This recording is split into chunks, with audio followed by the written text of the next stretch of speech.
So, is ChatGPT more like C3P or R2D2? Well, it's a little bit of both, right?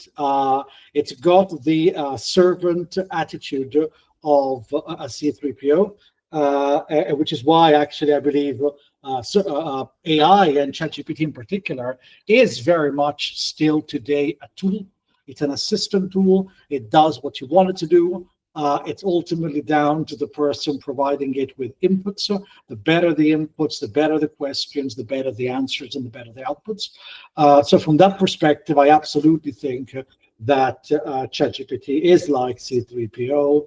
On the other hand, I do believe it can have, if you want, the slight flair on one hand of R2D2, especially through its hallucinations, arguably its creativity.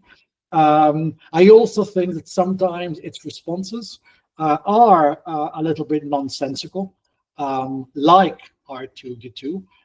Noise, not particularly profound, not particularly useful, not particularly actionable, and just sort of quite pedestrian in ways. So yeah, I think ChatGPT actually is a little bit C3PO and it's a little bit R2D2, and I think it's when you put those two things together that it can actually be somewhat useful. But what the question for me does, it brings me back to the core of the argument and the core of the debate around sort of AI and ChatGPT in this case, which is it is a piece of technology. It's really only as good as the human that sits behind the technology, and the better the human, the better the questions, the better the direction it is given, the better the output. And for that, it's a great tool. So